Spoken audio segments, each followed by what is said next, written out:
They found the ledger in 1987, buried beneath 3 feet of concrete in the basement of a demolished social club on Mulberry Street. The pages were water-stained, the ink faded to ghost whispers, but the names were still legible. Judges, police captains, union bosses, priests, and at the bottom of every page, in meticulous cursive, 2 initials, VC Vincent Costa. The FBI agent who discovered it called it the most complete record of institutional corruption he'd ever seen.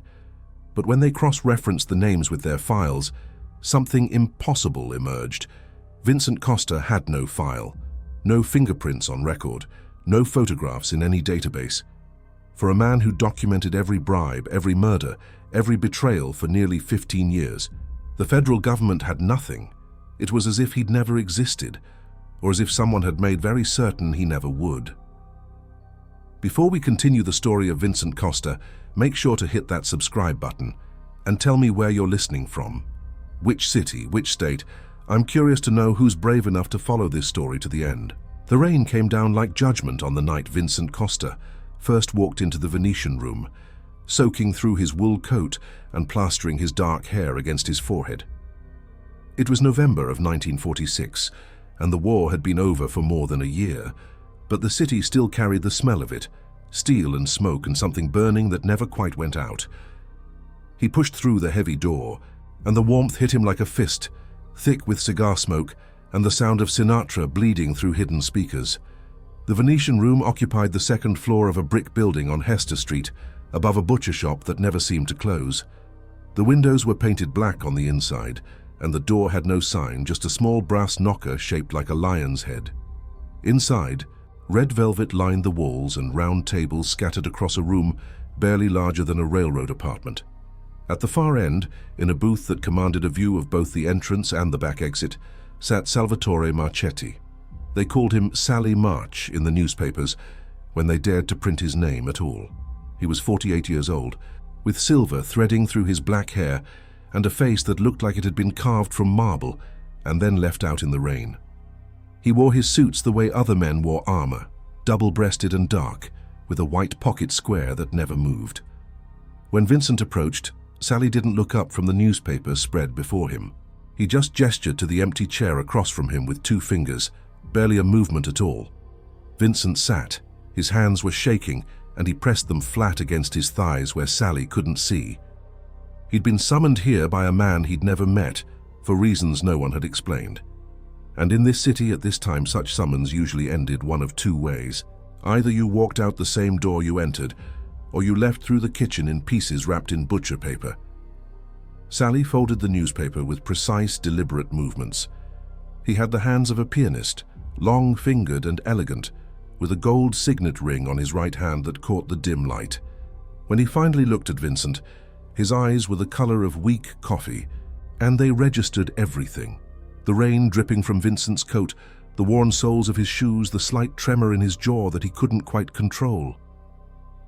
"You're Carlo's boy," Sally said. It wasn't a question. "Yes, sir." "He says you're smart, says you got a mind for numbers and a memory like a filing cabinet." Sally reached for his wine glass, swirled it once, and took a small sip. "Says you read law books for fun."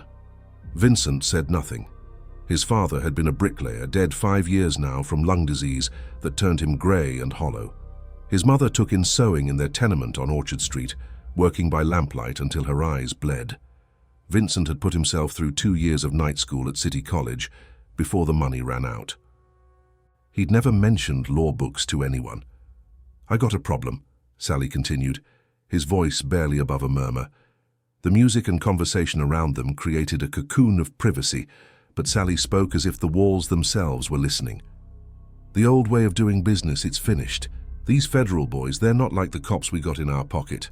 They got typewriters and file cabinets, and they're building cases like a man builds a cathedral, 1 stone at a time. They got patience, and they got budgets, and they don't give a damn whose brother-in-law works in the mayor's office."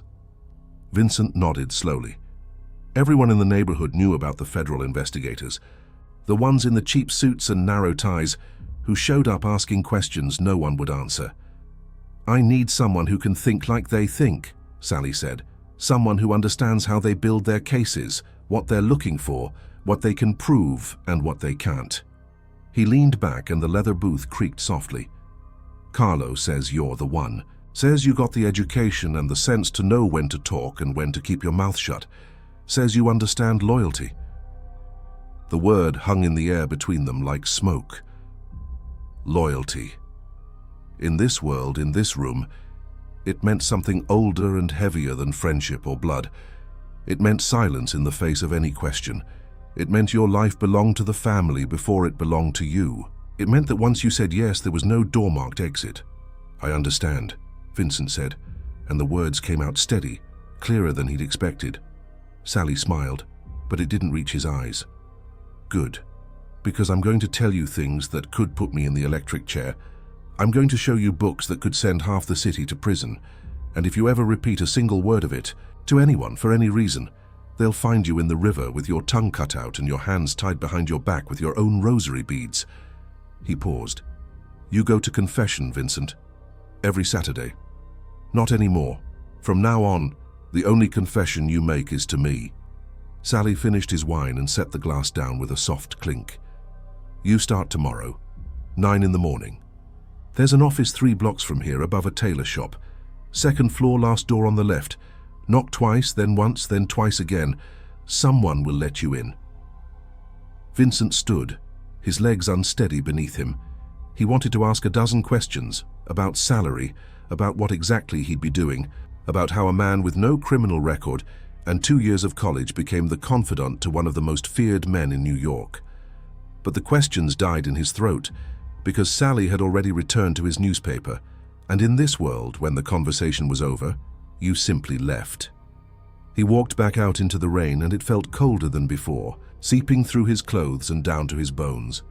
The street was empty, except for a produce truck making a late delivery and a pair of old women in black hurrying toward evening mass at Most Precious Blood.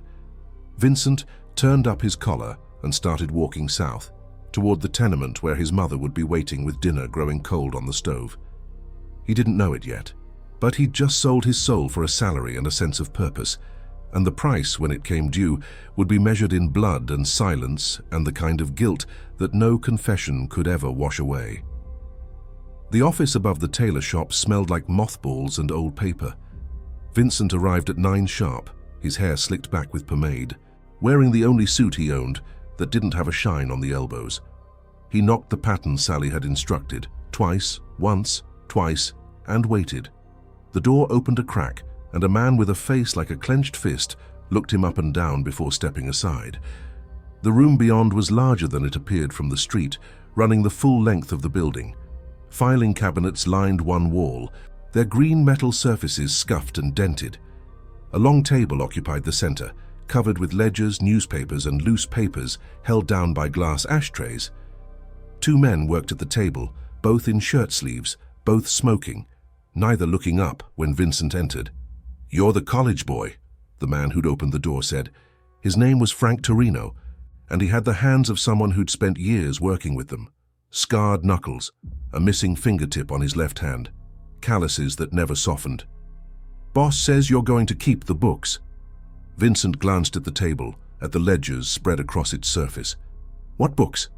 Frank smiled without humor. "All of them." For the next 3 hours, Frank walked Vincent through the operation with the efficiency of a drill sergeant. The filing cabinets contained records dating back to 1932, names, addresses, amounts paid, services rendered. Every politician who'd taken money, every cop who'd looked the other way, every judge who'd dismissed a case or reduced a sentence, every union official who'd rigged a vote or called off a strike. The ledgers on the table were current, updated daily, a running account of the family's interests across the city. "You read, you remember, you keep your mouth shut," Frank said, tapping his temple. "Everything in here stays in here. You don't write nothing down that doesn't need to be written. You don't make no phone calls from here. You don't tell your mother, your priest, or your girlfriend where you work or what you do. Far as anyone knows, you got a job keeping books for an import-export company." "I don't have a girlfriend," Vincent said. "Good, keep it that way. Women talk." The other 2 men at the table finally looked up. The older one, grey-haired and thick around the middle, was named Carmine. He handled collections. The younger one, barely older than Vincent, was Tony Rossini, who managed the family's interests in the garment district. They nodded but didn't offer to shake hands. In this room, trust was earned in months and years, not minutes. Vincent spent his first week reading. He read every ledger, every file, every scrap of paper in those cabinets. And the scope of the operation revealed itself like a photograph developing in chemicals.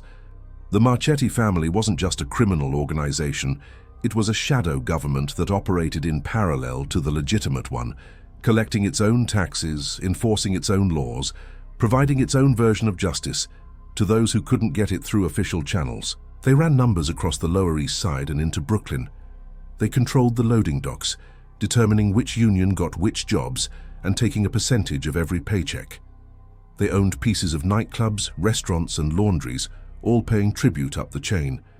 They arranged loans for businessmen who couldn't get them from banks, at interest rates that would make a loan shark blush. And they settled disputes between merchants, between families, between men who'd rather bring their problems to Sally Marchetti than to a courtroom where everyone would know their business. But the real power, Vincent realized, wasn't in the money. It was in the information. The Marchetti family knew things. They knew which police captain was sleeping with his partner's wife, which judge had a gambling problem, which politician's son had gotten a girl pregnant, which federal agent was supplementing his government salary with cash from the evidence room. This information, carefully catalogued and cross-referenced, was the foundation of the entire enterprise. It was the weight that kept the scales tilted in their favor, and now Vincent was responsible for maintaining it. He developed a system. Each person in the ledgers received a card in a custom filing system he designed, with coded notations only he could read. Payments were tracked by date and amount. Relationships were mapped, showing who reported to whom, who owed favors, who held grudges. He created separate books for different operations, so that if one was ever seized, it wouldn't compromise the others. He learned shorthand and developed his own abbreviated language, a mix of Italian, English, and pure invention. Sally visited the office once a week, always unannounced, always alone. He'd sit at the head of the table, and Vincent would brief him, walking through the week's developments, flagging potential problems, suggesting solutions. Sally rarely interrupted. He'd light a cigar, lean back in his chair, and listen with the focus of a man hearing confession. When Vincent finished, Sally would ask questions, precise, probing questions that revealed a mind that missed nothing. The federal agent, Morrison, he's been asking questions about the union vote at Pier 47, Vincent said during one of these meetings, 6 months into his tenure. He's interviewing stevedores, trying to find someone who'll talk. Will they? No, but he's persistent. He's been at it 3 weeks. Sally tapped ash from his cigar into a crystal tray. What do we know about Morrison? Vincent flipped through his mental files. Married, 2 kids, lives in Queens. Been with the Bureau 8 years. No vices we've found. Goes to church every Sunday. Doesn't drink, doesn't gamble, doesn't chase women. Everyone's got something, so, yes sir, we're still looking. Look harder, and have Carmine talk to the stevedores again. Remind them about loyalty. These conversations became the rhythm of Vincent's life. The office, the ledgers, the endless accumulation of secrets and sins. He arrived at 9 and left at 6, walking the same route each day, stopping at the same diner for lunch, buying his mother flowers every Friday from the same vendor on Mulberry Street. He went to evening mass on Sundays, out of habit more than faith, and he never told anyone what he did for a living. His mother asked once in the kitchen of their tenement, her hands red from washing, "This job, Vincent, it's good work."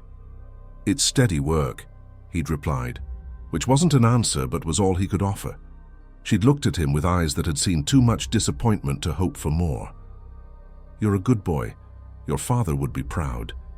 Vincent had nodded and kissed her cheek and felt something dark coil in his chest, because he knew his father would have thrown him out of the house if he'd known the truth. By his first anniversary with the family, Vincent had become indispensable. He knew the operation better than anyone except Sally himself. He could recite from memory who owed what to whom, which cops were solid and which were wavering. which politicians needed more money and which needed more pressure. He'd developed an instinct for problems before they became disasters. And his solutions were always measured, always effective, always designed to leave no trace. Frank Torino grudgingly admitted that the college boy had earned his place. Carmine brought him into conversations about strategy.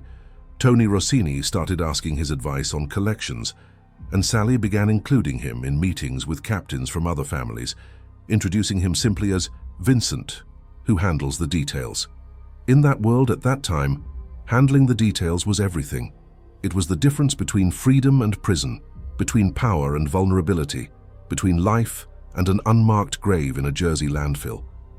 But Vincent was learning something else, something that kept him awake at night in his narrow bed, staring at the ceiling while his mother snored softly in the next room.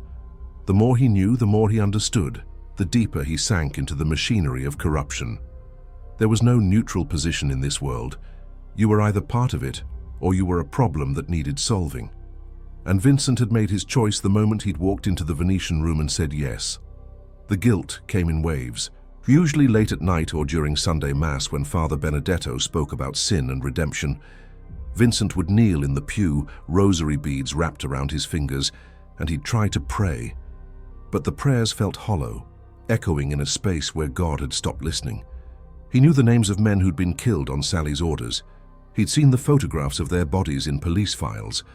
He'd balanced the books that showed the money paid to the shooters and the cops who'd made sure the investigations went nowhere. He was complicit, he was essential, and he was damned. The worst part was how normal it had all become. The violence, the corruption, the casual destruction of lives. It was just business, just numbers in a ledger, just names on cards in a filing cabinet. The human cost had been abstracted into data, and Vincent had become very good at managing data. In the spring of 1948, the federal investigation intensified. 2 more agents joined Morrison, and they started subpoenaing bank records, interviewing witnesses under oath, building a case that was bigger and more comprehensive than anything the family had faced before. Sally called Vincent to a meeting at a warehouse in Red Hook, a cavernous space that smelled of rust and salt water, where conversations echoed off metal walls and privacy was guaranteed by the absence of anything that could hide a microphone. "They're getting close," Sally said, his voice tight with something that might have been concern. 3 of his top captains stood nearby, men with faces like granite and hands in their pockets. "Morrison's got a witness, someone from the inside. We need to know who." Vincent had prepared for this. He'd spent 3 days analyzing every person with access to sensitive information, cross-referencing their behavior patterns, looking for anomalies. He'd narrowed it down to 4 possibilities. He gave Sally the names. "Which one?" Sally asked. "I don't know yet, but I will." "How long?" "A week, maybe less." Sally nodded slowly. "Find him, Vincent. Find him fast, before he says something we can't take back." Vincent found him in 5 days. It was Tony Rossini, the young man from the garment district, who'd been arrested on a drunk and disorderly charge and had agreed to cooperate in exchange for the charge being dropped. He'd given Morrison just enough to be useful, but not enough to be fatal. Names of low-level operators, details about a few small-time operations, nothing that would bring down the organization, but enough to justify a warrant or 2. Vincent delivered the information to Sally in the office above the tailor shop, his voice steady, his hands calm. He'd learned to separate himself from the consequences of his reports, to present facts without emotion, to be the reliable machine that processed information and delivered conclusions. Sally listened, his face expressionless. When Vincent finished, Sally stood and walked to the window, looking down at the street below where a pushcart vendor was selling oranges and housewives haggled over prices. "You're sure?" Sally asked. "Yes." "You got proof?" I followed the timeline. He was arrested on March 3rd. Morrison made his first move based on inside information on March 10th. Tony's been nervous, drinking more, avoiding eye contact. His collections are down because he's distracted, and I found a phone number in his desk that traces to a federal building in Lower Manhattan. Sally was quiet for a long moment. Then he turned from the window, and his face was terrible in its calm. "Okay. Thank you, Vincent. You did good work." Vincent nodded. He didn't ask what would happen next because he already knew. Tony Rossini would disappear. There would be a funeral with a closed casket and a grief-stricken mother and whispered rumors about him running off with a woman or getting into debt with the wrong people. And the ledgers would be adjusted. One name crossed off with a single line of ink. Vincent walked home that night through streets that smelled of garlic and garbage, past windows where families sat down to dinner, past churches where old women in black lit candles for the dead. He climbed the 5 flights to his tenement, where his mother had left him a plate of cold pasta and meatballs, and he sat at the kitchen table in the dark, unable to eat, unable to pray, unable to do anything but sit with the weight of what he'd done. He'd signed Tony Rossini's death warrant with his report. He'd been the instrument of judgment, the detective, the prosecutor, and the jury all at once. And he'd done it efficiently, professionally, without a moment's hesitation. The next morning, he went back to the office and continued his work as if nothing had changed. Because, in truth, nothing had. This was the job. This was the life he'd chosen, and the only way to survive it was to keep moving forward, one name at a time, one secret at a time, until either the weight crushed him or he became numb enough that it didn't matter anymore. Tony Rossini disappeared on a Tuesday. Vincent heard about it the way he heard about everything, through Frank Torino, who delivered the news with the emotional affect of a man commenting on the weather. "Tony ain't going to be a problem no more," Frank said, not looking up from the racing form spread across the table. He took a trip out to Jersey. Long trip. Vincent nodded and returned to the ledger he was updating. His hand was steady as he drew a single line through Tony's name, dating it, noting the circumstances in his coded shorthand. The information was filed, categorized and stored, another piece of data in a vast machine that ground up lives and spit out money and power. The federal investigation stalled after that. Morrison and his team continued asking questions, but their warrant applications went nowhere. Their witnesses developed sudden memory problems. Their paper trail led to dead companies and false addresses. By summer, the investigation had been quietly shelved, reassigned, and forgotten. Sally rewarded Vincent with a raise and a new responsibility. He was to handle liaison work with the other families, attending sit-downs as Sally's representative, taking notes, managing the delicate diplomacy that kept the peace between rival organizations. It was a promotion that came with its own risks. These meetings were where wars started, where insults became vendettas, where a misunderstood word could lead to bodies in the street. Vincent approached it the way he approached everything, with meticulous preparation and careful observation.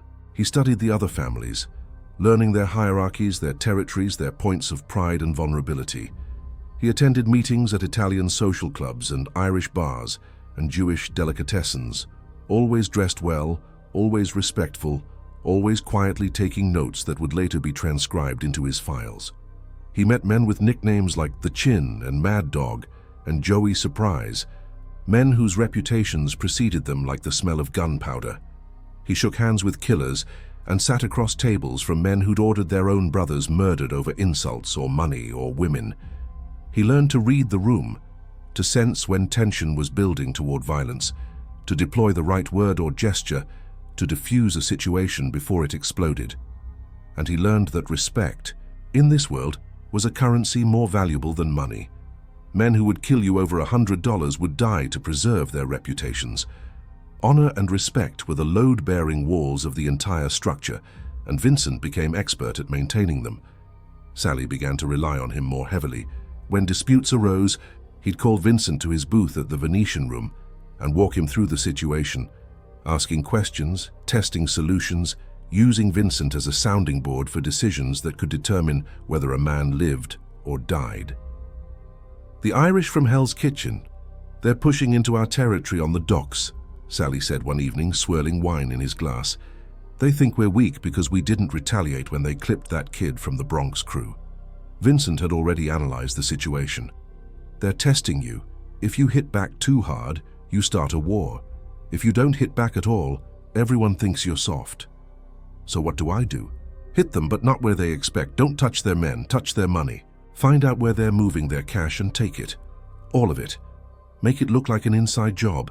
Let them tear themselves apart looking for the rat while we count their money." Sally smiled, that cold smile that never reached his eyes. "I like the way you think, Vincent. You got a nasty mind for a college boy." The operation went exactly as Vincent had planned. The Irish accused each other. Violence erupted within their own ranks, and by the time they'd sorted out the truth, Sally had already negotiated a new arrangement with their leadership that gave the Marchetti family a larger cut of the dock operations. Nobody died. Business improved. And Vincent's reputation as Sally's brain trust solidified. But something was changing inside him, a slow corrosion that he couldn't quite identify. He'd stopped going to evening mass. The sight of Father Benedetto in his vestments, intoning prayers about forgiveness and grace, had become unbearable. Vincent knew that what he was doing wasn't just breaking the law, it was breaking something deeper, something spiritual. He was participating in a system that corrupted everything it touched, and he'd become one of its most valuable components. His mother noticed the change. "You look tired, Vincent. You're working too hard." "I'm fine, Ma." "You should find a nice girl, settle down, give me grandchildren before I'm too old to enjoy them." He'd smiled and kissed her forehead and said nothing, because how could he explain that no decent woman would want him if she knew the truth? That he was complicit in murder and extortion and corruption on a scale that would shock even the most hardened criminal. That his hands, which looked clean, were stained with blood that no amount of washing could remove. In 1949, Vincent turned 27. He'd been with the family for 3 years, and in that time he'd built a reputation as someone who could solve any problem, navigate any crisis, manage any situation with intelligence and discretion. He was wealthy by the standards of his neighborhood. He'd moved his mother to a better apartment in Brooklyn, bought himself tailored suits, ate at restaurants where the menu had no prices.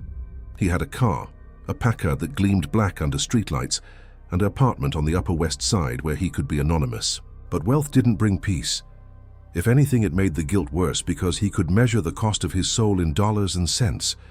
Every nice thing he owned had been purchased with the suffering of others. Every meal, every suit, every moment of comfort was paid for by men who'd lost everything, their businesses, their families, their lives, because Vincent had helped Sally Marchetti tighten his grip on the city. He started drinking, not heavily, not enough that anyone would notice, but enough to blur the edges of his thoughts late at night. He'd sit in his apartment, a glass of scotch in his hand, looking out at the lights of the city, and he'd think about the ledgers and the files and all the names and faces that represented human beings whose lives he'd helped destroy. Sometimes he thought about walking into a federal building and telling them everything. He could bring down the entire organization with what he knew. He could end it, could wash his hands of it, could reclaim some small piece of his soul by exposing the truth. But he never did, because he knew exactly what would happen. He'd be dead before he reached the front door. And even if by some miracle he survived to testify, his mother would die. His cousins would die. Anyone he'd ever cared about would die, slowly and painfully, as a message to others who might consider betrayal. He was trapped. Not by walls or chains, but by the knowledge that had been branded into his brain, the secrets that made him too valuable to lose and too dangerous to live if he ever tried to leave. The only way out was death, his or Sally's, and Vincent had no illusions about which was more likely. The winter of 1950 brought snow that stayed on the ground for weeks, turning black with soot and grime, making the city look even more bleak than usual. The Korean War had started in June, and the newspapers were full of casualty lists and patriotic rhetoric that felt hollow to Vincent. Men were dying for freedom overseas while he helped maintain a dictatorship at home, a shadow government that cared nothing for democracy or justice or any of the values those soldiers were supposedly defending. Sally called him to a meeting at a restaurant in Little Italy, a place called Umberto's that served the best clam sauce in the city and never asked questions about the conversations that happened in its back room. 3 other men were there when Vincent arrived: Frank Torino, Carmine, and a man Vincent had never seen before, heavy-set with small eyes and hands that looked like they'd been built to hurt people. Sally made the introductions. "Vincent, this is Gino Battaglia. He's got a problem we're going to help him with." Gino nodded but didn't offer to shake hands. I got a partner who's been skimming. We run a trucking company together, legit business, but he's been taking money off the top, thinks I don't notice. I want him gone." Vincent listened as Gino explained the situation. The partner's name was Lou DeMarco, and he'd been stealing for 6 months, maybe more. Gino had the proof, altered invoices, doctored receipts, cash that disappeared between pickup and delivery. But Lou had connections to another family, the Colombo crew from Brooklyn, which made direct action complicated. "How much has he taken?" Vincent asked. "Maybe 40 grand. And you want him dead?" Gino shifted in his chair. "I want him to pay back what he took, and I want him to know he can't steal from me." Sally lit a cigarette, blowing smoke toward the ceiling. "Vincent, what do you think?" Vincent had already done the math. Killing him starts a war with the Colombo family. Not worth it over 40,000. Better to make him pay it back and then some, publicly. So everyone knows what happens when you steal from Gino. "How?" Sally asked. "Lou's got a wife, 3 kids. He owns a house in Bay Ridge, almost paid off. We take everything. We take the house, we take his car, we take every asset he's got until he's underwater. We make him sell his share of the company to Gino for $1, and we make sure everyone knows why it happened. The humiliation will be worse than death, and it won't cost us a war." Sally smiled. "See, Gino, this is why Vincent's worth what I pay him, he thinks." The plan was executed with precision. Vincent arranged for Lou's debts to be called in simultaneously. His mortgage, his car loan, his credit at local businesses. He arranged for health inspections and tax audits on the trucking company, all targeting Lou's liability. Within 3 weeks, Lou DeMarco was financially destroyed, forced to sell his share of the company and his house, moving his family into a cramped apartment in a bad neighborhood, while Gino Battaglia took control of the business. Lou knew exactly who was responsible. Everyone knew. And the message was clear. Stealing from someone with Marchetti connections was a mistake you made once. Gino was grateful. He sent Sally a case of wine and Vincent a gold watch with an inscription on the back. To Vincent, who knows how to hurt without pulling a trigger. Vincent wore the watch once, then locked it in a drawer and never looked at it again. The inscription felt like an indictment, a summary of what he'd become. He was a weapon that didn't use violence, a knife that cut through paperwork and legal loopholes instead of flesh. He was, in some ways, more dangerous than the men who pulled triggers because his work was invisible, deniable, and utterly devastating. That spring, his mother died. She went to sleep one night and simply didn't wake up. The doctor said it was her heart, worn out from decades of hard work and worry. Vincent found her in the morning, lying peacefully in bed with her rosary beads still wrapped around her fingers, and for the first time in years he wept. He arranged the funeral, a full mass at Most Precious Blood, a procession through the neighborhood, burial in Calvary Cemetery next to his father. Sally sent flowers and attended the service standing in the back in a black suit, a silent presence that everyone noticed but no one acknowledged. Afterward, at the reception in the church basement, Frank Torino pressed an envelope into Vincent's hand. "From the boss," Frank said, "to help with expenses." Vincent opened it later, alone in his apartment. $5,000 in cash, more than his mother had earned in her entire life, given as a gesture of respect and condolence by a man who'd ordered dozens of people killed. Vincent put the money in a bank account and never touched it. It felt like blood money, which of course it was, but somehow this felt different. This was his mother's death being commodified, turned into a transaction, and he couldn't bear it. Without his mother, Vincent's last connection to normal life severed. He had no family left, no friends outside the organization, no life beyond the ledgers and the files and the endless management of secrets and sins. He was 30 years old and completely alone, surrounded by men who would kill for him, and kill him with equal indifference if circumstances required it. He threw himself into work with renewed intensity. He expanded his filing system, incorporating new techniques he'd read about in law enforcement journals. He developed a network of informants, cops, clerks, secretaries, janitors, who fed him information about investigations and grand juries and federal interest. He became so good at his job that problems disappeared before they fully materialized, threats neutralized before they became dangerous. Sally came to depend on him completely. They met 3 times a week now, sometimes more, and their conversations ranged beyond simple business into questions of strategy and philosophy. Sally, Vincent realized, was lonely at the top. He couldn't trust anyone completely, couldn't show weakness, couldn't admit uncertainty. But with Vincent, in the privacy of the office or the back booth at the Venetian Room, he could think out loud, test ideas, explore possibilities. "The world's changing," Sally said one evening, nursing a glass of wine that had gone warm. "The old ways, they're not going to work much longer. These federal boys, they're getting smarter. They got computers now, machines that can cross-reference information faster than any human. Eventually, they're going to build a case we can't beat." Vincent nodded. He'd been thinking about this problem for months. "We need to change faster than they can adapt. We need to look legitimate. Clean businesses, legal income, lawyers who can argue in court instead of investigators who disappear."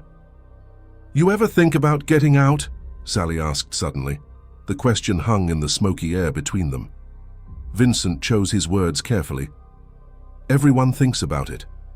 But thinking and doing are different things." "Yeah."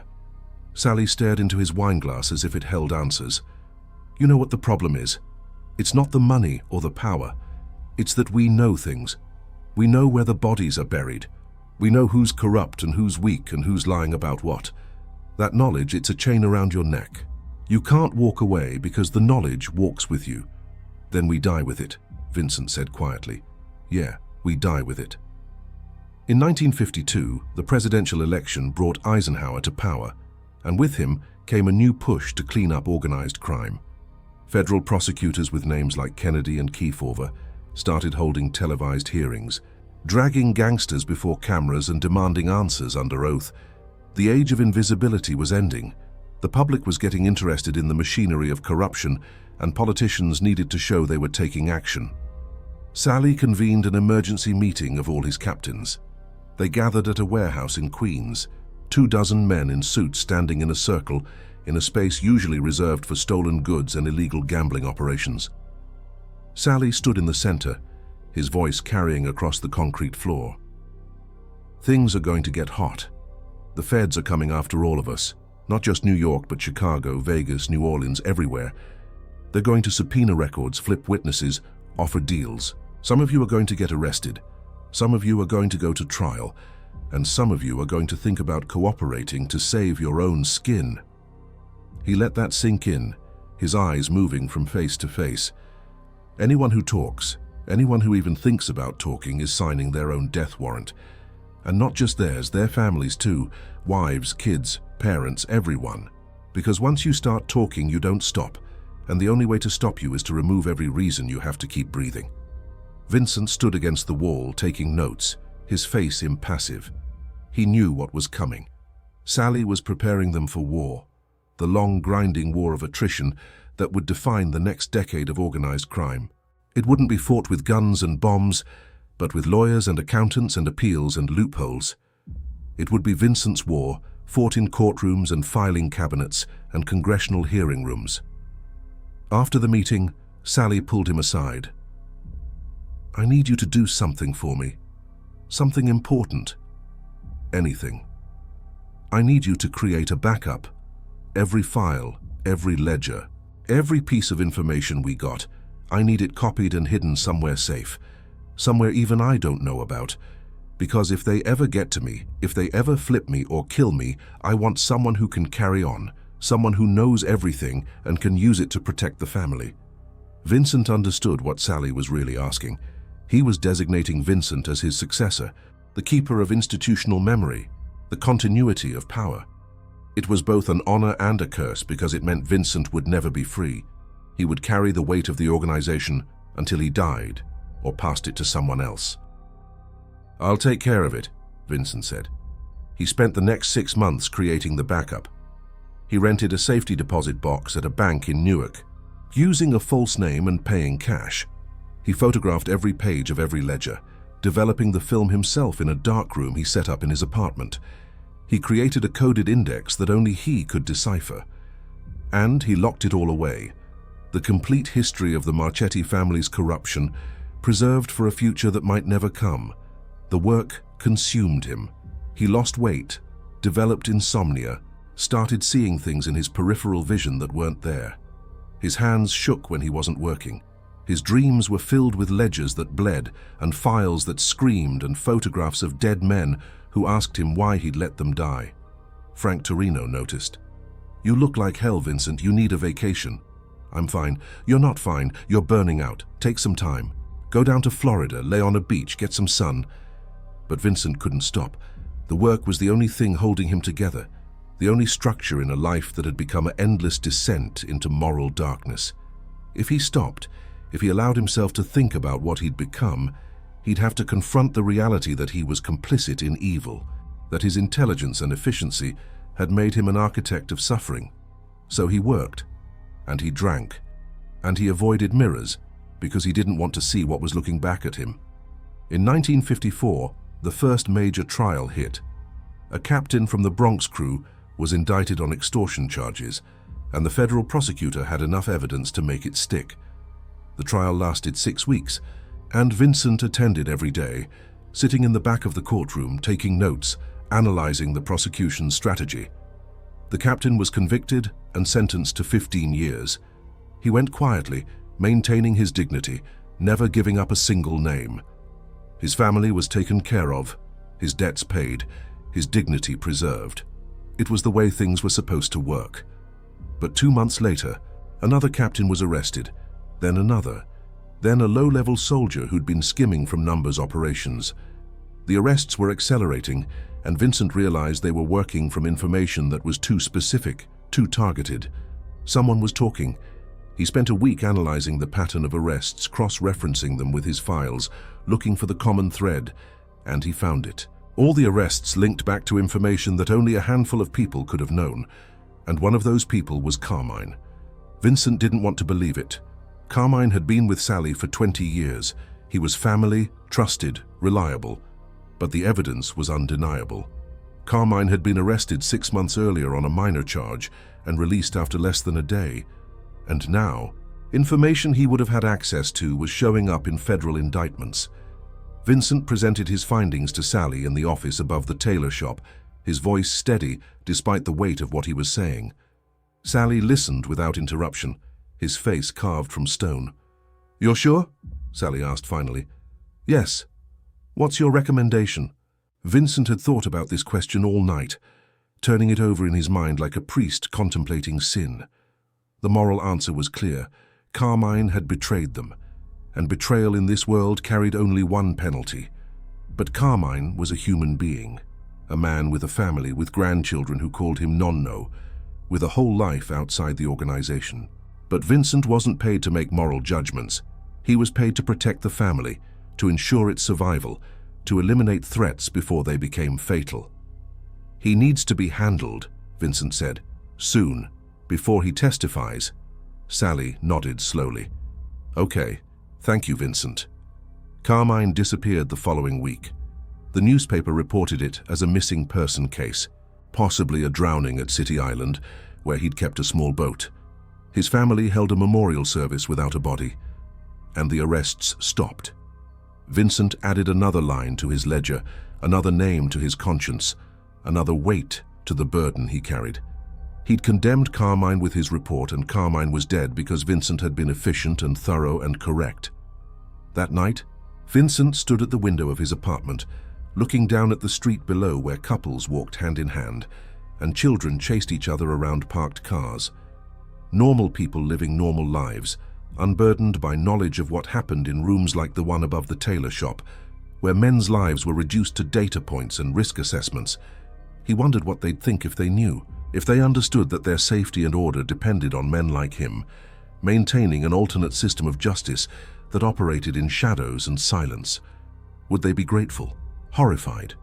Would they care at all, as long as their neighborhoods were safe and their businesses ran smoothly? Vincent poured himself a scotch and drank it standing at the window, watching the city lights flicker in the darkness. He was 34 years old, wealthy, powerful, indispensable, and he was completely empty, hollowed out by years of managing evil, of being the brain that made the machine run smoothly. He thought about the confessional booth at Most Precious Blood, about Father Benedetto waiting on the other side of the screen, about the ritual of contrition and absolution, but he knew there was no absolution for what he'd done. The Catholic Church taught that forgiveness required genuine repentance, a firm intention to sin no more. And Vincent had no intention of stopping. He couldn't. He was too deep, too essential, too knowledgeable to ever walk away. He'd sold his soul 8 years ago in the Venetian room, and now he was paying the price. Not in dramatic fashion, not with torture or violence or punishment, but with the slow erosion of everything that made him human.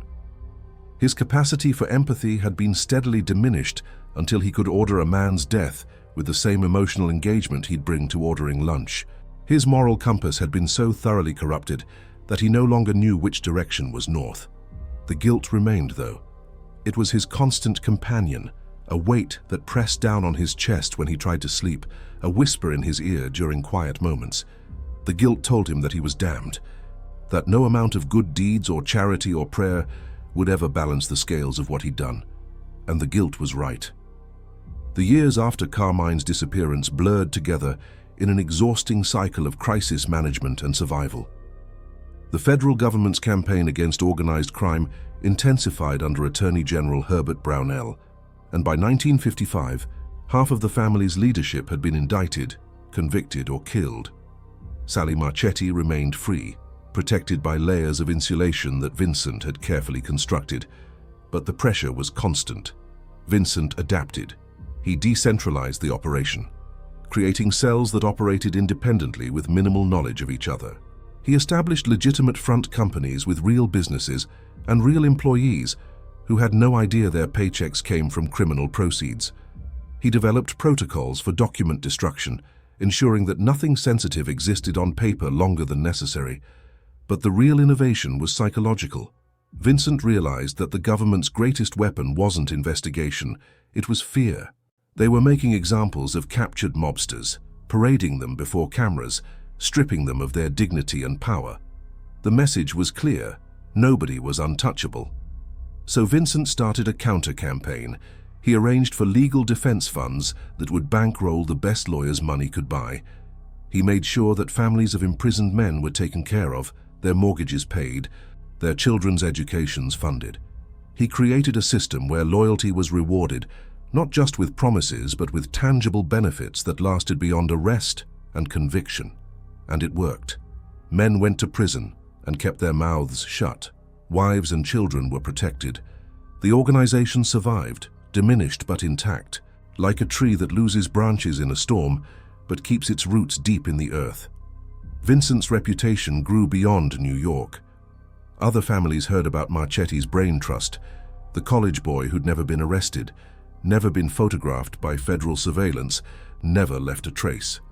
They came to Sally with offers of partnership, of information sharing, of building a national network that could resist the federal assault. Sally brought Vincent into these conversations, and Vincent found himself negotiating with representatives from Chicago, Detroit, Kansas City, Los Angeles.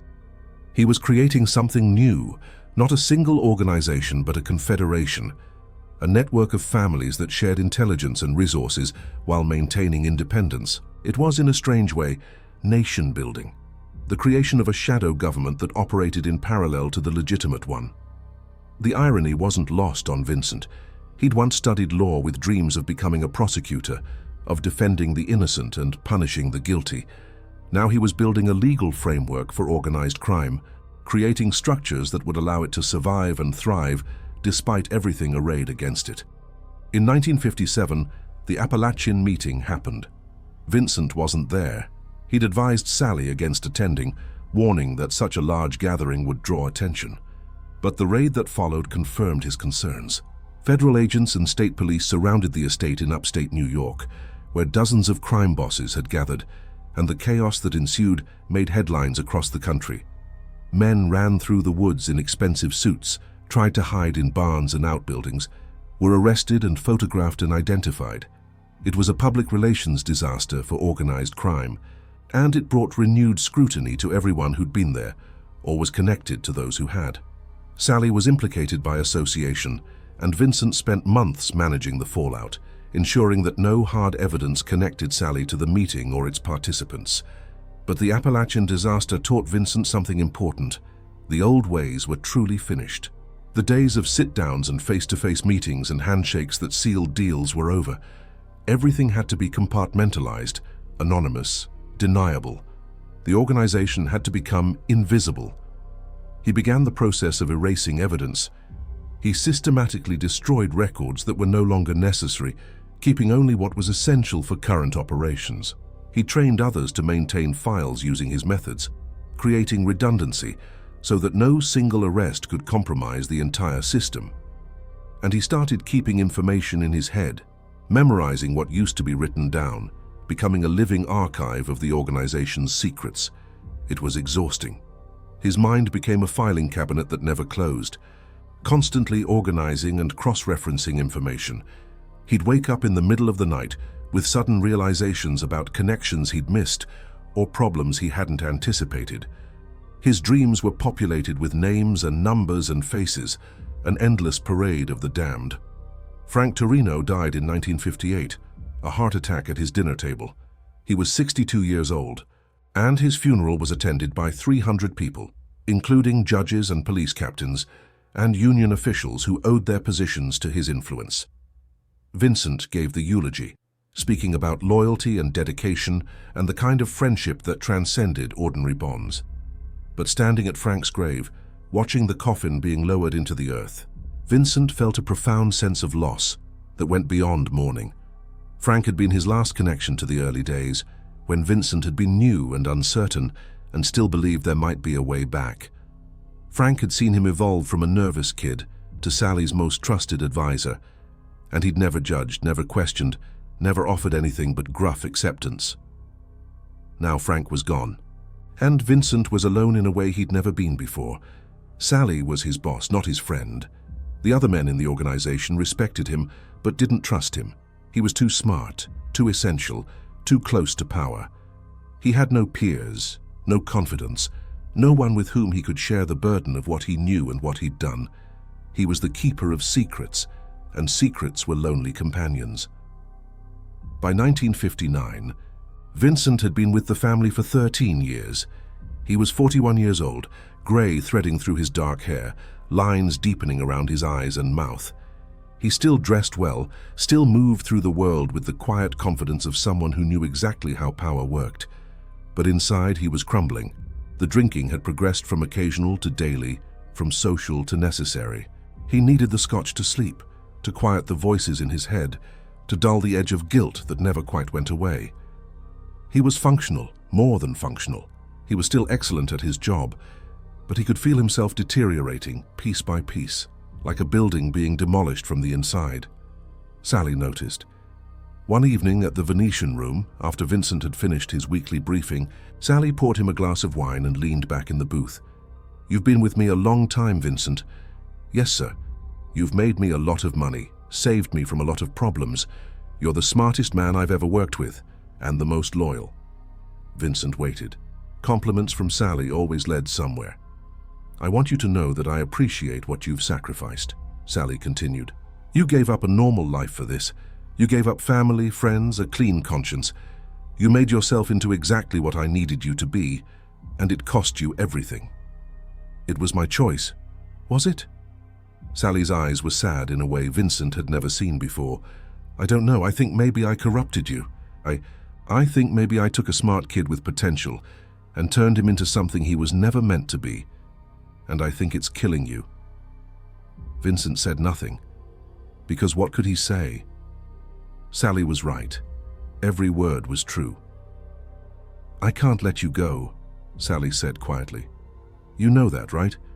You know too much. You're too valuable, but I can make it easier. Whatever you need, money, women, a place to get away, you just have to ask. I don't need anything. Yes, you do. You need forgiveness. But that's the one thing I can't give you."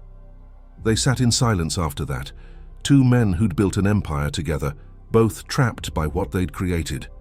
Sally by his power and position, Vincent by his knowledge and complicity. They were bound together by blood and secrets and mutual destruction, and there was no escape for either of them. The meeting ended, and Vincent walked out into the night, the spring air cool against his face. He walked for hours through the empty streets, past shuttered businesses and sleeping tenements, past churches whose bells would ring for morning mass in a few hours. He walked until his feet ached and the sky started to lighten in the east. And he realized that Sally had been wrong about one thing. Vincent didn't need forgiveness. He needed oblivion. He needed to forget what he knew, to erase the files in his brain, to become someone else. But that was impossible. The knowledge was permanent, branded into his consciousness, and it would stay there until he died. So he kept walking, a ghost haunting the streets of a city that slept peacefully because men like him maintained the structures that kept it safe and corrupt and functioning. He was essential and invisible, powerful and trapped, damned and necessary. He was Vincent Costa, the Don's confidant, the man who knew too much to ever be free. The 1960s arrived with the election of John F. Kennedy and his brother Robert's appointment as Attorney General. The Kennedy brothers brought a new energy to the federal campaign against organized crime, fueled by personal grudges and political ambition. Robert Kennedy in particular saw the mafia as his great crusade, and he assembled a team of prosecutors and investigators who were young, hungry, and incorruptible. Sally called an emergency meeting in March of 1961. The location was a funeral parlor in Queens, chosen because funeral parlors had legitimate reasons for private meetings and sound-dampened rooms. A dozen men gathered in the viewing room, sitting on folding chairs among flower arrangements and empty caskets, the smell of formaldehyde mixing with cigarette smoke. "We got a problem," Sally said, standing at the front of the room. "Bobby Kennedy's making us his personal project. He's got unlimited resources, unlimited political support, and he doesn't care about the old arrangements. The cops we got on payroll don't matter to him. The judges we own don't matter to him. He's going around all of them, building federal cases that we can't touch." Vincent sat in the back row, his notebook open on his lap, his pen motionless. He'd been anticipating this for years. The Kennedy assault was inevitable once they decided organized crime was their signature issue. "Vincent's going to coordinate our defense," Sally continued. "Every family in New York we're going to share information, pool resources, hire the best lawyers, and fight this thing together. This isn't just about the Marchetti family anymore. This is about survival." After the meeting, Sally pulled Vincent aside. "I need you to reach out to everyone. Chicago, Detroit, Vegas, New Orleans. We need to build a war chest and a legal strategy that covers all of us. Can you do it?" "Yes." "How long?" 6 months to set up the framework. A year to make it operational." Sally nodded. "Do it. Whatever you need, you got it." Vincent spent the next year traveling, meeting with representatives from other families, negotiating agreements, establishing protocols. He assembled a network of lawyers who specialized in federal criminal defense, created a system for sharing information about investigations and indictments, and developed strategies for protecting members who were arrested. But he also did something else, something he told no one about. He began creating his insurance policy. Vincent had always understood that his value lay in what he knew, but knowledge was only valuable as long as he was alive to leverage it. If he died or if he was arrested and faced decades in prison, that knowledge died with him. So he created a dead man's switch, a system that would automatically release carefully curated information to federal authorities if something happened to him. It took months to set up. He identified pieces of information that would be valuable to prosecutors but wouldn't destroy the entire organization. Enough to show good faith, to demonstrate the scope of corruption, but not enough to bring down every family simultaneously.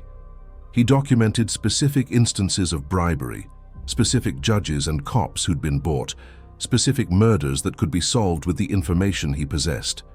And he arranged for this information to be released automatically if he failed to make a weekly check-in with a lawyer who knew nothing about its contents. It was the only protection he had, the only insurance that someone wouldn't simply kill him and take his files. It was also a betrayal of everything he'd built, everything he'd worked for. The information in his insurance policy would send dozens of people to prison, would destroy careers and lives, would prove that Vincent Costa had always kept one hand on the escape hatch. But he did it anyway, because survival trumped loyalty, and he was tired of being trapped. The Kennedy years were brutal. Indictments rained down like artillery fire. Every week brought new arrests, new trials, new convictions. Men who'd operated with impunity for decades found themselves in courtrooms, facing prosecutors who'd done their homework and had evidence that couldn't be discredited. Vincent orchestrated the defense, but it was like trying to hold back the tide. For every case they won, they lost 3. For every judge they influenced, Kennedy's people found 2 more who couldn't be bought. The old system was collapsing, and all Vincent could do was manage the retreat, protect the most valuable assets, and accept that they were losing the war. Sally was indicted in 1962 on racketeering charges. The trial lasted 3 months, and Vincent attended every day, coordinating the defense strategy, managing witnesses, analyzing the prosecution's case for weaknesses. The evidence was overwhelming: wiretaps, financial records, testimony from low-level operators who'd been offered deals. But the defense team fought hard, challenging every piece of evidence, questioning every witness, filing motion after motion. The jury deliberated for 2 weeks. They came back hung, unable to reach a unanimous verdict. It was a victory of sorts, but everyone knew the government would simply retry the case. Bobby Kennedy had made it clear he was going after Sally Marchetti until he got a conviction. Sally took the news calmly. "They're going to get me eventually," he said to Vincent in the office above the tailor shop. "We both know it. The question is what happens after." "The organization survives," Vincent said. "We've built systems that don't depend on any one person." "I'm not talking about the organization, I'm talking about you." Vincent looked up from his notes. "What about me? When I go to prison, you're going to have a target on your back. Everyone's going to want what's in your head. Some families will try to recruit you, others will try to kill you to make sure no one else gets you. And the feds are going to come after you hard, offering deals, threatening prosecution, trying to flip you." "I won't flip." "I know, but that doesn't mean you're safe." Sally poured himself a drink, his hand steady despite the weight of what he was saying. "I've made arrangements. When I go away, you're going to disappear. New identity, new city, enough money to live on for the rest of your life. You'll be free." Vincent felt something crack inside him, a hairline fracture in the armor he'd built around his emotions. Freedom. It was a word he'd stopped allowing himself to think about, a possibility he'd given up on years ago. "I don't want to disappear," Vincent said, and was surprised to find it was true. "This is my life. This is what I am." "This is what I made you," Sally corrected. "And I'm going to give you a chance to be something else. Take it. Get out while you still can." But Vincent didn't get out. He couldn't. The organization was in crisis, and he was the only one who could hold it together. Sally's trial date was set for September 1963, and Vincent spent the summer preparing for the inevitable, training others to maintain the systems he'd created, documenting procedures, ensuring continuity. And then in November, President Kennedy was assassinated in Dallas. The shockwave rippled through the entire country. But in the world of organized crime, it had a specific effect. Suddenly, Bobby Kennedy's crusade lost its political support. With Lyndon Johnson in the White House and Bobby grieving his brother, the pressure eased. Investigations slowed. Trials were postponed.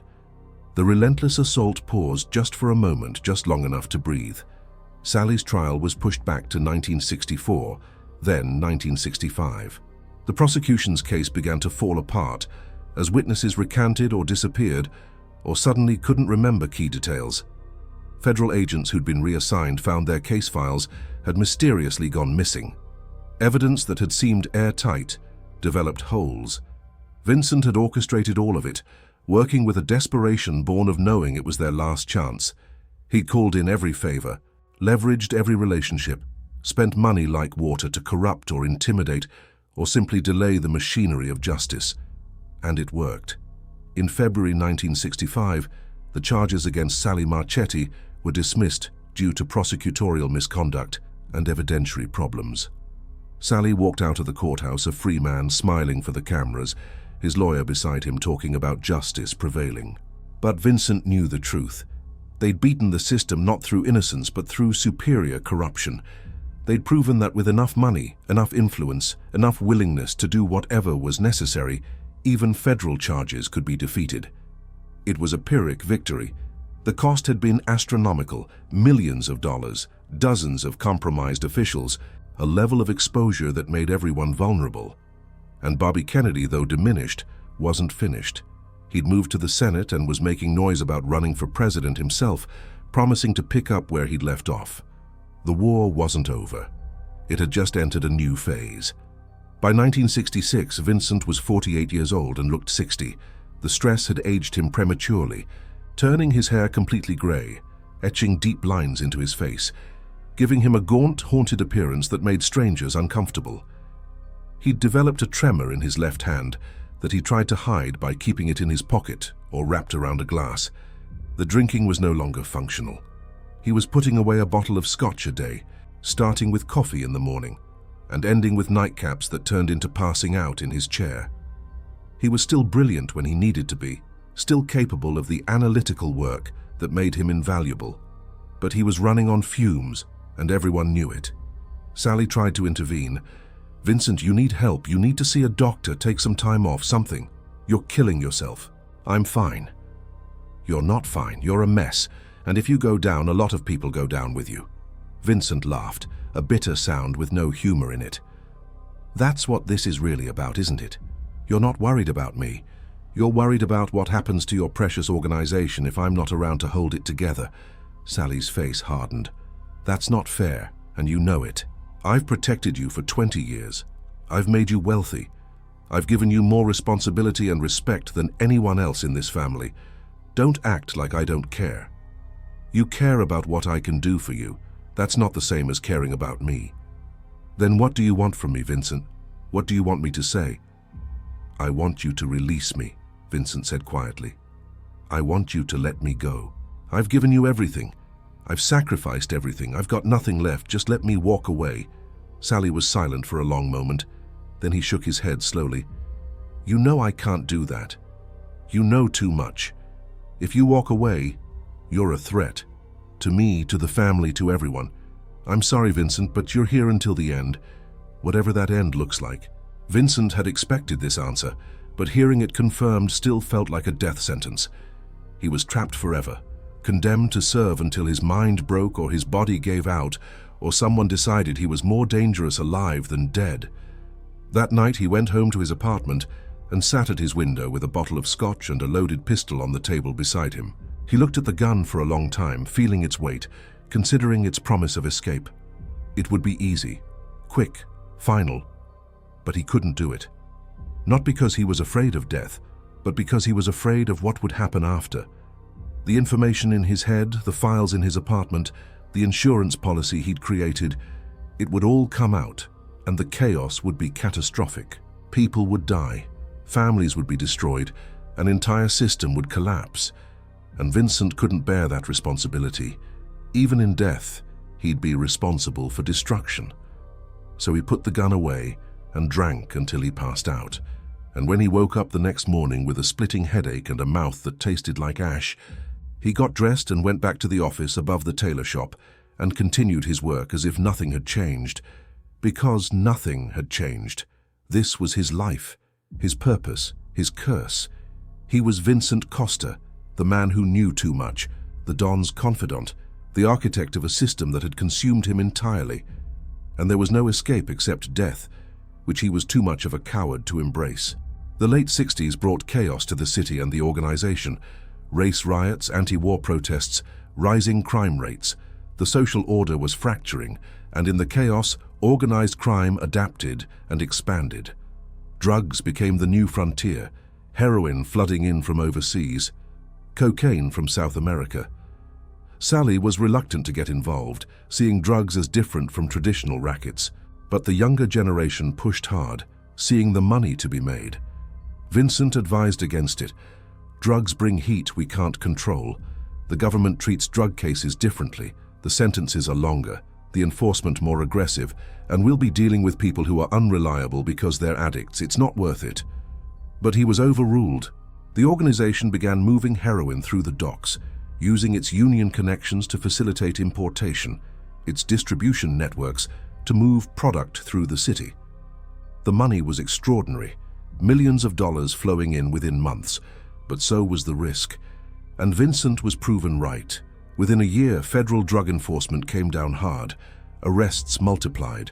Sentences measured in decades got handed down. And the people arrested weren't old-school mobsters who knew how to keep their mouths shut. They were desperate addicts and low-level dealers who told investigators everything they knew in exchange for reduced sentences. Vincent spent his days plugging holes in a dam that was crumbling. For every leak he stopped, 3 more appeared. The organization was hemorrhaging information, and there was no way to stop it. The old methods didn't work against the new generation of criminals, and the federal government had learned from its mistakes, building cases that were airtight. In 1968, Sally had a stroke. He survived, but he was diminished, his speech slurred, his right side partially paralyzed, his mind slower. He could no longer run the organization, and leadership passed to his underboss, a man named Tommy Scars, who'd earned his nickname the hard way. Tommy was old school, violent, paranoid, utterly without mercy. He didn't trust Vincent, didn't understand what Vincent did, saw him as Sally's pet project rather than an essential component of the organization. Their first meeting established the new dynamic. "I don't need you to think," Tommy said, stabbing a thick finger at Vincent's chest. "I need you to do what you're told. You got information, you give it to me. I make the decisions." Vincent nodded, keeping his face neutral, but he knew what this meant. His position was precarious, his value diminished, his survival uncertain. Tommy saw him as a threat, someone with too much knowledge and too much independence. It was only a matter of time before Tommy decided to eliminate the problem. Vincent accelerated his preparation for departure. He moved money offshore to accounts in Switzerland and the Cayman Islands that couldn't be traced. He updated his insurance policy, adding new information that would be released if he died or disappeared. He made contact with a man who specialized in creating new identities, passports, birth certificates, background documentation that would survive scrutiny. And he waited for the inevitable moment when Tommy would make his move. It came in October 1969. Vincent was summoned to a meeting at a social club in Brooklyn, in a neighborhood he didn't know, at a time when the streets would be empty. Every instinct screamed that it was a setup, that this was how it would end. A bullet in the back of the head, his body dumped in a landfill, all his knowledge buried with him. But Vincent went anyway, because if he didn't go, Tommy would just send people to his apartment, and the result would be the same. At least this way, he'd see it coming. The social club was a dingy storefront with painted-over windows and a single door that opened when Vincent knocked. Inside, the air was thick with smoke and the smell of old beer. 3 men sat at a table in the back, Tommy Scars in the center, 2 others Vincent didn't recognize flanking him. "Sit down," Tommy said, gesturing to a chair that had been placed facing the table. Vincent sat, his hands calm despite the adrenaline screaming through his system. This was it. This was the moment 23 years of service would end, with a bullet and a shallow grave. "I got a problem," Tommy said. "I need to know something, and you're going to tell me." "What do you need to know?" "I need to know if you've been talking to the feds." Vincent kept his face expressionless. "I haven't." "You sure? Because I got information says different. I got information says you've been meeting with federal agents, making deals, getting ready to turn on all of us." "Your information is wrong." Tommy leaned forward, his scarred face inches from Vincent's. "Then explain to me why the feds know things they shouldn't know. Explain to me why our operations keep getting hit right after you've been briefed on them. Explain to me why I should keep you alive when everything points to you being a rat." Vincent understood then that this wasn't an interrogation. It was a prelude to execution. Tommy had already decided Vincent was guilty. This meeting was just theater, a chance for Tommy to justify what he was going to do anyway. "I've been with this family for 23 years, Vincent said quietly. "I've protected it. I've expanded it. I've kept it running through investigations and trials and attacks from every direction. I've never betrayed it once. And if you kill me based on bad information, you're going to destroy the only insurance policy this organization has." "What insurance policy?" "The one I created years ago. The one that will automatically release information to federal prosecutors if I die or disappear." Names, dates, evidence, everything needed to send every captain in this family to prison for life. It's my guarantee that no one kills me, because killing me destroys everyone. The room went silent. The two men flanking Tommy shifted uncomfortably. Tommy's face flushed dark red, a vein pulsing in his temple. "You're bluffing." "Am I? You want to find out? Pull the trigger and see what happens. But know that if I'm telling the truth, you'll have federal agents at your door within 48 hours, and everything you've built will be gone." Tommy stared at him for a long moment. Then he sat back, his jaw working with rage. "Get out! Get out before I kill you anyway." Vincent stood, turned, and walked out of the social club with his back straight and his pace measured. He expected a bullet the entire way, expected to feel the impact and the darkness, but he made it to his car and drove away. He drove straight to the bank in Newark, where his safety deposit box was kept. He retrieved the documents and photographs he'd stored there, along with the money and false documents he'd prepared. Then he drove to LaGuardia Airport and bought a ticket on the next flight to Miami using one of his alternate identities. He was done. 23 years of service, of loyalty, of sacrificing everything for an organization that had ultimately turned on him. He'd escaped, but he'd left behind his entire life, his apartment, his real identity, any chance of returning to New York.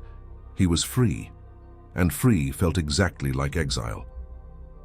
Vincent Costa spent the next 18 years living in quiet obscurity. He settled in Fort Lauderdale under the name Robert Miller, working as an accountant for small businesses, living in a modest apartment, maintaining a low profile that would have made him invisible to anyone who wasn't specifically looking for him. He never married, never had children, never formed close relationships with anyone. The paranoia that had been instilled in him during his years with the family never left. He assumed his phone was tapped, his mail was read, his movements were tracked. He took different routes to work every day. He paid for everything in cash. He never talked about his past. In 1978, he read in the newspaper that Sally Marchetti had died, the stroke finally claiming him after 10 years of slow decline. Vincent felt nothing.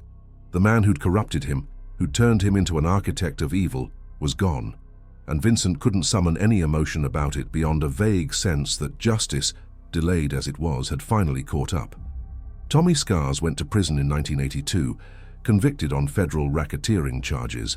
The trial was big news, and Vincent followed it closely, seeing names he recognized in the witness lists and evidence logs.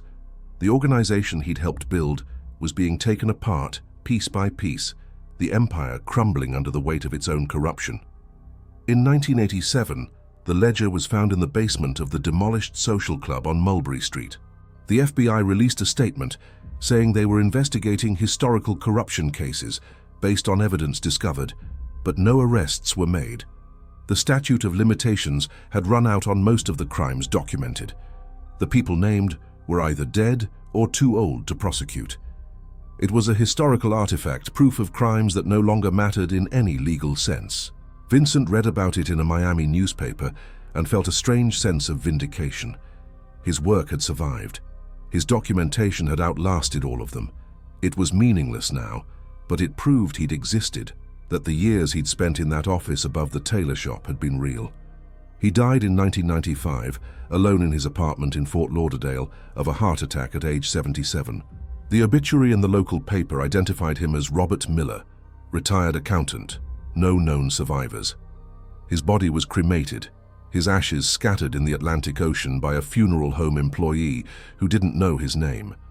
The FBI never did find his real records.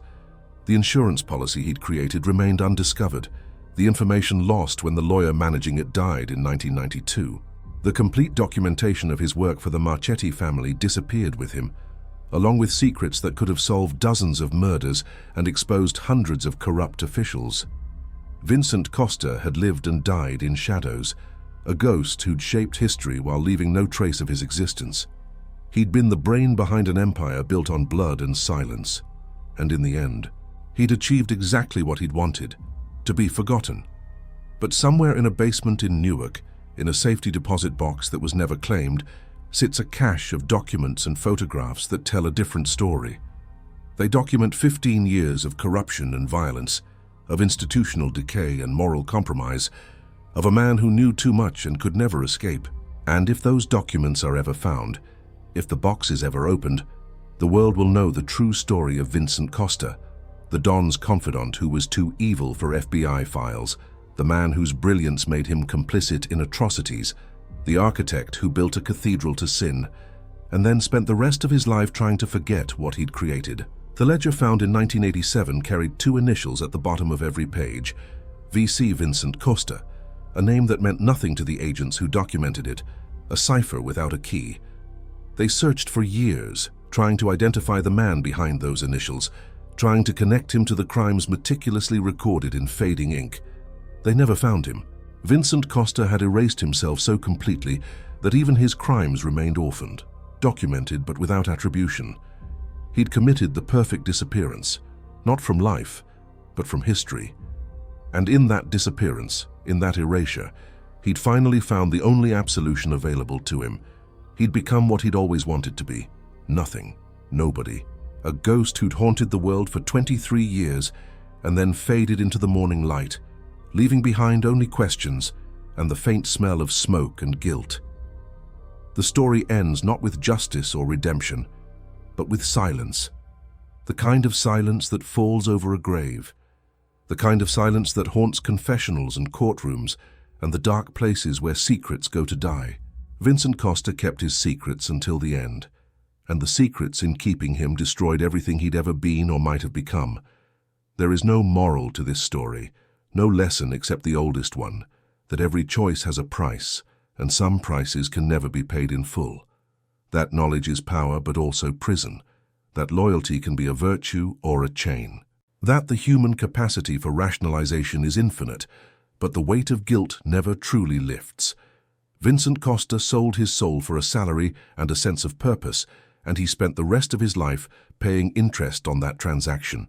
He was brilliant and damned, essential and expendable, powerful and trapped. He was the Don's confidant, the man who knew too much, the ghost in the machine. And when he died, alone and forgotten, the only sound was